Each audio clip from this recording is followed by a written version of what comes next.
Hello educators, and welcome to Save America's Wild Horses National Educational Youth Campaign. My name is Joanne. I am the creator of this awesome lesson plan for students from grades K through 12 in America's classrooms. This is wildhorseclassroom.com, and welcome to the video. This is for the educators, and when I say educators, I mean primarily teachers in America's classrooms, but this can also be used for humane educators at animal shelters, equine youth instructors who teach maybe in 4-H or at stables. It can also be used for wild horse advocates that want to teach students in their community. Anywhere where there are youth and teachers or adults that want to teach youth about America's wild horses. So to begin with, this took a very, very long time to create. Everything on this website also had to be cleared for copyright permissions from hundreds of contributors. So first of all, I want to thank the contributors, everybody from authors to advocates and BLM, and everybody else. I would like to thank them for their patience and what they've contributed, books, authors, and things like that, and publishing companies that granted copyright permissions for me. It was a very difficult, long, tedious process, so I ask that nothing in the lesson plans gets duplicated or used outside of this lesson plan. So this is designed strictly for wild horses. And when I say wild horses, I mean the free-roaming wild horses that roam on our public lands, mostly dictated by the management of the Bureau of Land Management.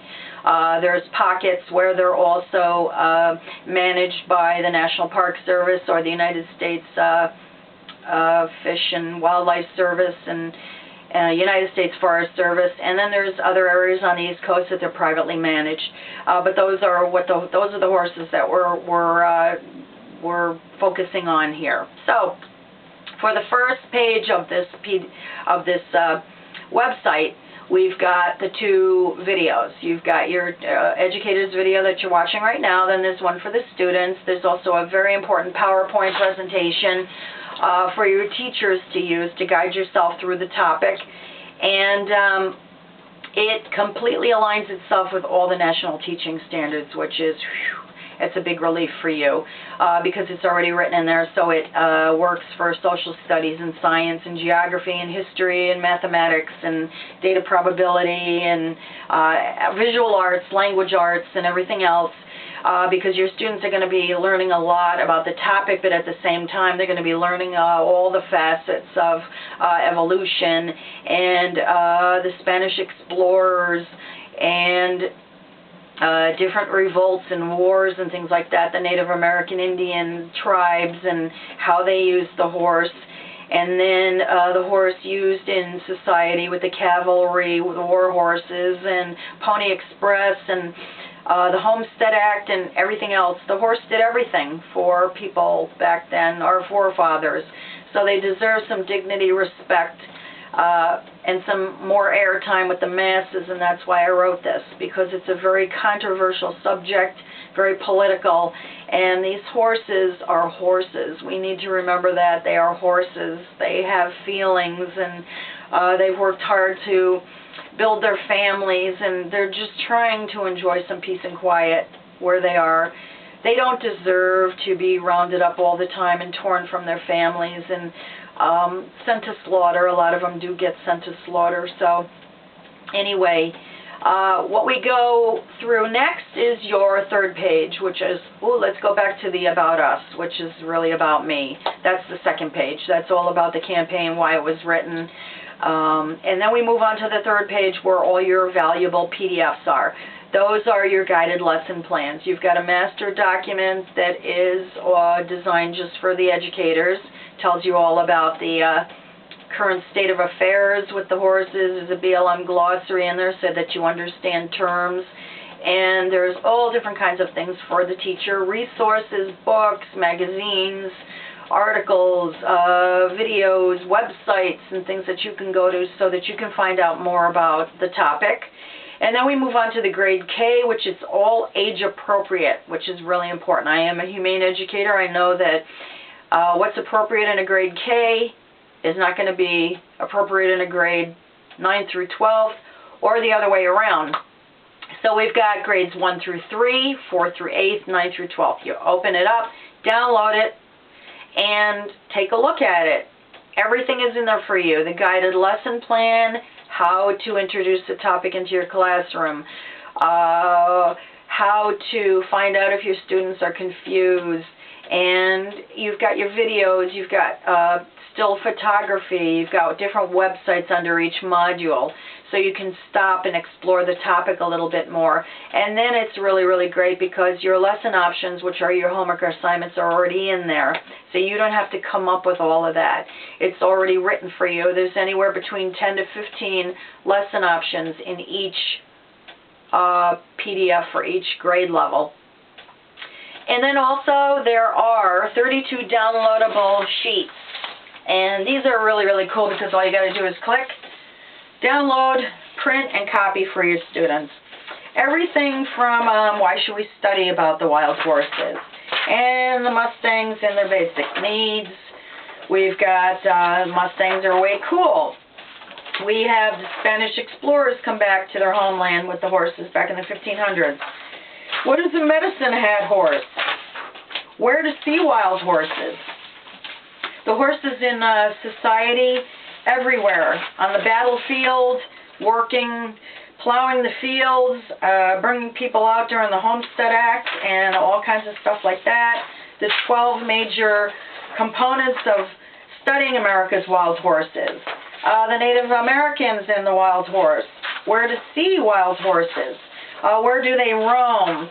Artwork so that your students can make posters. Let's make our own band of wild horses. They study the family unit and how it is organized with the lead mare and the stallion at the back and the yearlings and the foals and everything else. They also learned about geography. Where are the states located that the horses are in? I love Mustangs. And all about a ton of different types of things. So there's 32. America's horses, wild horses walk barefoot. A lot of people don't think about things like that.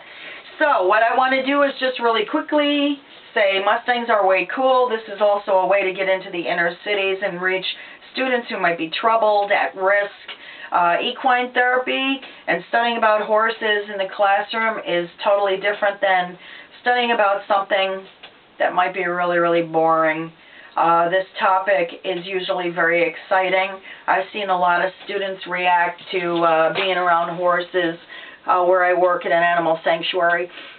And a lot of students think that it's really, really cool. The horses are way cool, as I say. So what I thought I would do in closing is to show you the faces of the horses that we are trying to preserve, promote, and protect for the future.